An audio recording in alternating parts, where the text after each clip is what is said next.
Hello students, कैसे हैं आप सभी। डियर स्टूडेंट, आज का हमारा टॉपिक है area of triangle by determination method. Okay student, देखिए क्या है ये मेथड कि सपोज हमारे पास एक ट्रायंगल है और इसके तीन वर्टेक्स हैं ए बी सी, और जो वर्टेक्स ए है इसके कोऑर्डिनेट है मान लीजिए x1 y1 और बी के कोऑर्डिनेट है x2 y2 और C के कोऑर्डिनेट है x3 y3। तो डिटरमिनेशन मेथड से अगर हमें एरिया ऑफ ट्रायंगल ABC निकालना है तो वो क्या होगा, ध्यान से देखिएगा। Area of triangle will be equal to 1/2 determinant x1 y1 x2 y2 x3 y3 और यहां पर क्या आता है हमारा 1 1 1। इसके बाद स्टूडेंट आपको एक छोटी सी बात ध्यान में रखनी है। मैं एक रेड कलर की स्टैंडिंग लाइंस और कर रहा हूं। इन रेड कलर की स्टैंडिंग लाइन का मतलब है मॉड, यानी कि जो एब्सोल्यूट वैल्यू है वही आपको लेनी है। ओके स्टूडेंट, एब्सोल्यूट वैल्यू का मतलब क्या है कि जो एरिया है वो कभी भी हमारा नेगेटिव नहीं हो सकता, उसकी वैल्यू को हमेशा आप क्या लेंगे, पॉजिटिव लेंगे। ओके स्टूडेंट, तो एरिया ऑफ ट्रायंगल जो ABC है वो क्या होगी हमारी half x1 y1 x2 y2 x3 y3 और थर्ड कॉलम में हमेशा आपके पास 1 1 1 रहेगा। ओके स्टूडेंट, अब एक छोटा सा पॉइंट और है यहां पर, अगर हमारे पास ये तीनों के तीनों पॉइंट कोलिनियर आ जाए, ठीक है ना student, if points are collinear. अब अगर जब पॉइंट्स कोलिनियर आएंगे तो आपको एक बात ध्यान रखनी है, एरिया क्या हो जाएगा, 0 हो जाएगा। ओके स्टूडेंट, तो ये थे हमारे एक्सरसाइज 4.3 के कुछ बेसिक कंसेप्ट। इसके बाद हम एक्सरसाइज 4.3 को करेंगे। क्वेश्चन नंबर 1 कर रहे हैं हम फटाफट से without any further delay. Question number 1 की स्टेटमेंट आपके पास है, इसमें क्या लिखा हुआ है कि find the area of the triangle whose vertices are given below. अब जो वर्टिसेस हैं उनको ध्यान से देखिए। सबसे पहले x1 y1 क्या है हमारे पास 1 0, उसके बाद x2 y2 क्या है हमारे पास 6 0 और उसके बाद x3 y3 क्या है हमारे पास 4 3। तो इसका हमको एरिया निकालना है और कुछ भी नहीं करना, सिर्फ आपको ये वैल्यू इस फॉर्मूले में पुट करनी है। ओके स्टूडेंट, तो देखिएगा area of triangle half determinant x1 y1 x2 y2 x3 y2 और यहां पर 1 1 1। अब स्टूडेंट ध्यान से देखिए, हमें इसकी डिटरमिनेंट की वैल्यू फाइंड आउट करनी है। तो वेरी इजीली हम अगर कॉलम 2 से इसको एक्सपेंड कर दे तो हमारे लिए काफी इजी होगा, क्योंकि इसमें 2 0 ऑलरेडी हैं। तो कॉलम 2 से हम इसको क्या कर रहे हैं, एक्सपेंड कर रहे हैं। और आपको पता है ये हमारा 0 है तो यहां पर पॉजिटिव नेगेटिव का कोई फर्क नहीं पड़ेगा, यहां पर भी नहीं। अब यहां पर देखिए ये कौन सा एलिमेंट है, ये है हमारा A32। A32 क्या है हमारा 3 + 2 5 और नंबर है, तो इसके साथ में माइनस लेकर के चलूंगा। अब ध्यान से देखिएगा हाफ और उसके बाद -3 समझ में आ गया स्टूडेंट, ओड होने के कारण -1 की पावर 5 ओड होता है। और उसके बाद जिस रो में जिस कॉलम में ये आ रहा है उसको लीव आउट करके बाकी जो एरिया है वो मैं निकालता हूं 1 -6। ओके स्टूडेंट, मॉडुलस है, पॉजिटिव वैल्यू है, ध्यान रखिएगा। हाफ और -3 × -5 -3 × -5 15 और ये क्या आ गया हमारा 15/2 स्क्वायर यूनिट। ओके स्टूडेंट, तो ये था हमारा question number 1। Student question number 2, question number 2 क्या कह रहा है, बहुत ही इजी है कि show that the points, statement आपके सामने है, show that the point A कोई पॉइंट है और इसके जो कोऑर्डिनेट है वो है A B + C, B इसके कोऑर्डिनेट है हमारे B C + A और C इसके कोऑर्डिनेट है हमारे A + B। तो हमने बताना है कि जो ये तीनों पॉइंट्स हैं A B एंड C ये क्या है, कोलिनियर है। ये क्या है? कोलिनियर है। और अभी हमने थोड़ी देर पहले बेसिक कंसेप्ट्स पढ़े थे कि पॉइंट्स कोलिनियर का मतलब क्या है कि जब उनका एरिया क्या आ जाता है? 0 आ जाता है। तो ट्रायंगल का एरिया 0 आने पर पॉइंट्स क्या हो जाते हैं? कोलिनियर। तो सीधा सा मतलब है कि हम ट्रायंगल का एरिया निकालेंगे और अगर वो एरिया हमने 0 के इक्वल प्रूव कर दिया तो पॉइंट्स क्या होंगे? कोलिनियर होंगे। ओके स्टूडेंट, तो ध्यान से देखिए, सबसे पहले पॉइंट्स क्या क्या है? Point A, point B, point C. Point A क्या है? A B plus C. Point B क्या है? बी सी प्लस ए।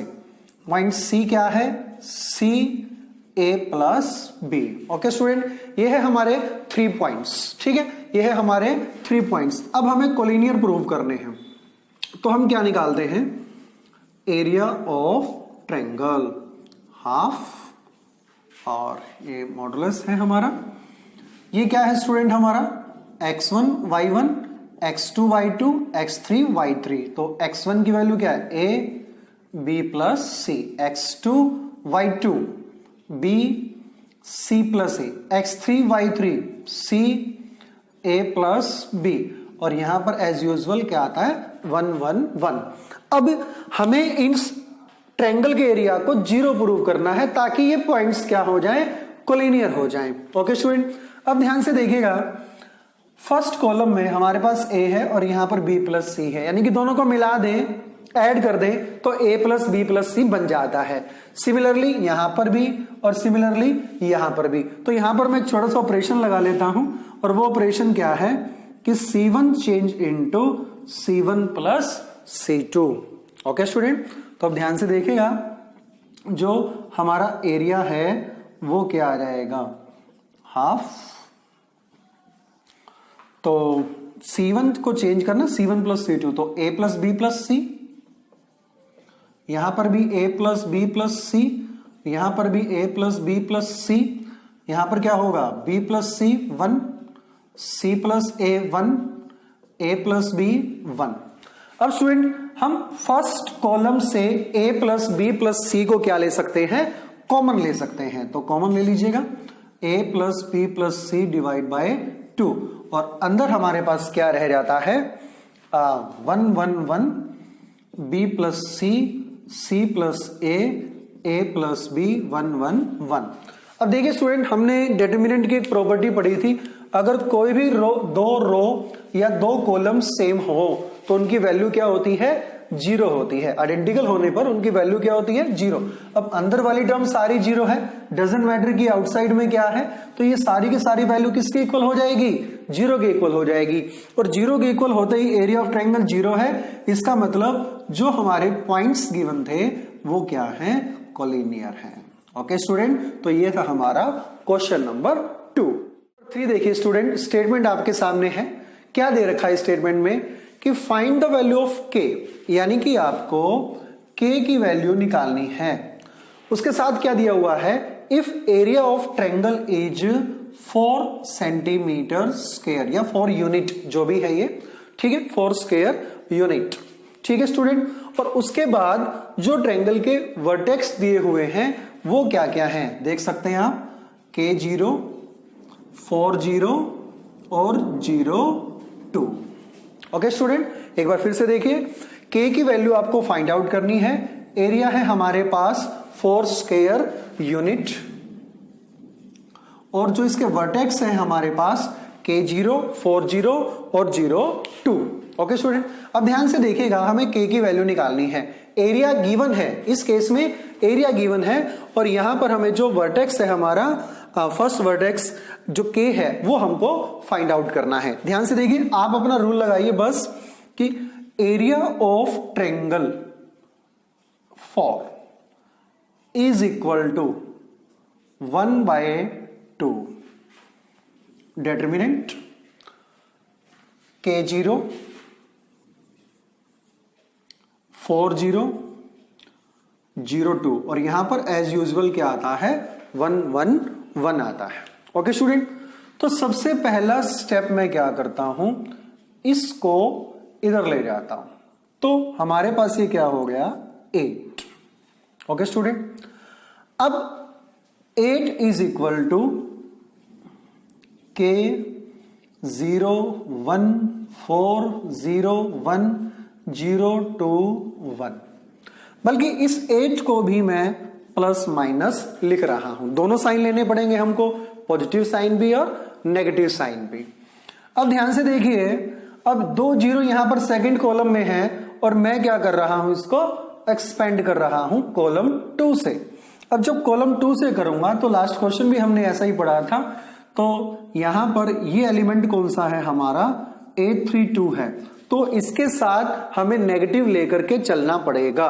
तो ध्यान से देखिएगा, plus minus 8 is equal to 1/2, खत्म हो चुका है हमारा, ये 0 और ये आया है हमारा -2। फिर हमारा मॉडुलस वैल्यू, जिस रो जिस कॉलम में ये आ रहे हैं उसको आपने ड्रॉप करना है k-4,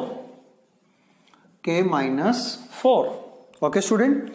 तो यहां पर आप सिंपल ब्रैकेट ले सकते हैं। अब सोल्व करिएगा, plus minus 8 is equal to -2k plus 8। अब ध्यान से देखिए, एक बार आपको -2k प्लस 8 पॉजिटिव 8 के साथ रखना है और एक बार आपको -2k प्लस 8 -8 के इक्वल रखना है। अब यहां से आप k की वैल्यू निकालिए, 8 to 8 कैंसल, तो यहां से k की वैल्यू क्या आती है, 0। अब यहां से देखिएगा, -2k इज इक्वल टू -8 और -8 -16 और k की वैल्यू क्या आ गई हमारे पास, 8। तो डियर स्टूडेंट, हमारे पास इस क्वेश्चन में k की वैल्यू 2 आती है, एक 0 और दूसरा 8। ओके, तो ये था हमारा क्वेश्चन नंबर 3। देखिए स्टूडेंट, क्वेश्चन नंबर 4 थोड़ा सा डिफरेंट है। देखिए इसकी स्टेटमेंट क्या है कि हमारे पास 3 पॉइंट्स कोलिनियर गिवन है और उसके बाद क्या कह रहा है कि find the equation of line joining 1 2 and 3 6 using determinant method. तो क्या निकालना है आपको, इक्वेशन ऑफ लाइन, तो जबकि पॉइंट्स हमारे पास 2 ही गिवन है। ओके स्टूडेंट, अब सबसे पहले देखो जो 2 पॉइंट गिवन है वो कौन कौन से हैं, 1 2 और 3 6। अब थर्ड पॉइंट नहीं है हमारे पास, तो थर्ड पॉइंट को हम एक्स वाई जो है वो कंसीडर कर लेते हैं। अब क्योंकि जो पॉइंट्स हैं वो कोलिनियर हैं, अब कोलिनियर का मतलब क्या है कि उनका जो एरिया है वो क्या है, 0 है। क्योंकि थर्ड पॉइंट्स हमारे पास अननोन है तो हमारे पास क्या आएगी, एक इक्वेशन ऑफ लाइन आएगी। ध्यान से देखते हैं, तो सबसे पहले area of triangle half, formula लगाइए, x1 y1 मान रहा हूं मैं इसको, xy, x2 y2, x3 y3, 1 1 1। Okay student, अब एरिया किसके इक्वल है हमारा, ये 0 के इक्वल है, राइट। अब देखिए आप, इसमें कुछ नहीं करना, आपको सिर्फ डिटरमिनेंट सोल्व करना है और इक्वेशन ऑफ लाइन को फाइंड आउट कर लेना है। ध्यान से देखिएगा, 3x3 का एक्सपेंशन आपने सीखा था। तो सबसे पहले तो मैं इस 1/2 को कैंसिल कर देता हूं यहां से, क्योंकि 1/2 into something is equal to 0, you know 1/2 can never be equal to 0, that's why this term is equal to 0। अब मैं इसको एक्सपेंड कर रहा हूं, ध्यान से, सबसे पहले x, इसको छोड़ते हैं, इसको छोड़ते हैं, 2 - 6, नेगेटिव साइन -y, इसको छोड़ते हैं, इसको छोड़ते हैं, 1 - 3 प्लस 1, जिस रो जिस कॉलम में आ रहा है उसको हमने छोड़ना पड़ेगा, 1 2 3 6, 6 - 6 इज इक्वल टू 0। सोल्व करते हैं स्टूडेंट, x 2 - 6 तो -4x, -2 - y प्लस 2y, ये 0 हो ही चुका है, इज इक्वल टू 0। तो यहां से स्टूडेंट -2 कॉमन ले लेते हैं हम, क्या रहेगा 2x, और यहां से क्या रहेगा -y इज इक्वल टू 0। -2 कभी 0 के इक्वल नहीं हो सकता, आपको पता है 2 नंबर्स का प्रोडक्ट अगर 0 हो तो उनमें से क्या कंडीशन होगी, या तो फर्स्ट नंबर 0 या सेकंड 0 या दोनों 0। अब ये तो 0 इम्पॉसिबल है, तो एक ही ऑप्शन बचती है हमारे पास, वो क्या है 2x minus Y equal to 0, और यही क्या है हमारी required equation of line. Okay student, तो ये थी हमारी एक्सरसाइज 4.3।